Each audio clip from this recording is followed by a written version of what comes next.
महाराष्ट्राचं एक छोटंसं गाव ज्यामध्ये स्वामी समर्थ महाराजांचं एक प्रसिद्ध मंदिर होतं। हे मंदिर आपल्या चमत्कारी ग्रंथांमुळे प्रसिद्ध होतं।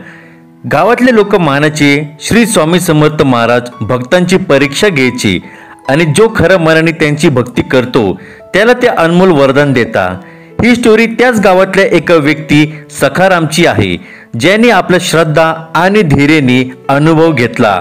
सखाराम एक साधारण शेतकरी होता। त्याच्या शेतात खूप वर्षांपासून नुकसान होत होतं, कर्ज वाढत जात होतं आणि कुटुंबाचं पोट भरणं पण मुश्किल होत होतं। एके दिवशी तो नाराज होऊन श्री स्वामी समर्थ महाराजांच्या मंदिरात जाऊन पोहोचला। मूर्तीसमोर बसून सखाराम बोलला, हे स्वामी महाराज, मी नेहमी खऱ्या मनाने मेहनत केली, पण आता माझी हिंमत तुटती आहे। कृपया करून मला या संकटातून काढा। मंदिराचे पुजारी जे तिकडेच उभे होते सखारामची ही हालत समजले।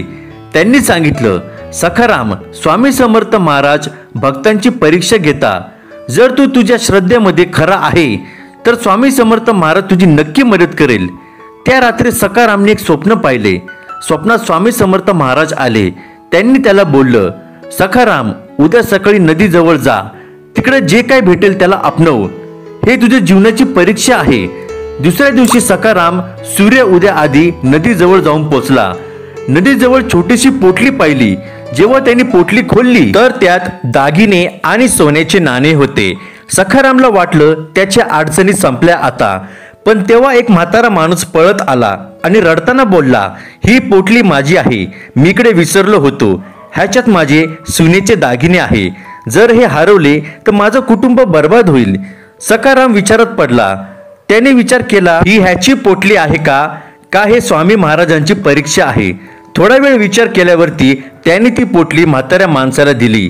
म्हाताऱ्या माणसाने त्याला आशीर्वाद दिला आणि बोलला, तू मोठा धर्म केला आहे आणि तुझ्या जीवनात लवकर सगळं ठीक होईल।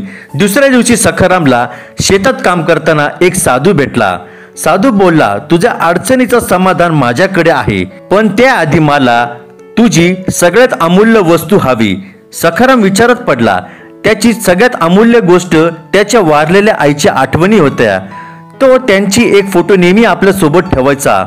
तो साधूला फोटो द्यायला तयार नव्हता, पण साधू त्याला बोलला, त्यागाशिवाय कोणतं पण वरदान प्राप्त होणार नाही। खूप विचारानंतर सखारामने आपल्या आईचा फोटो साधूला दिला।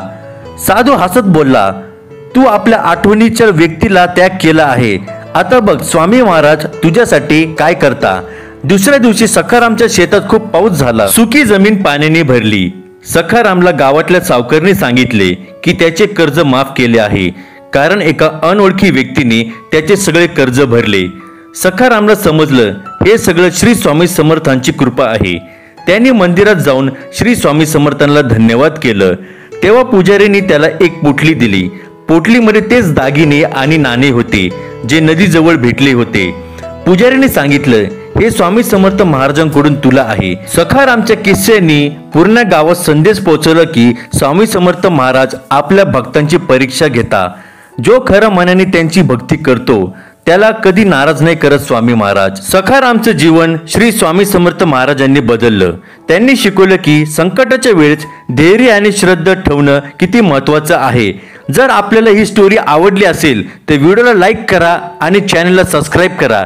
जय श्री स्वामी समर्थ महाराज।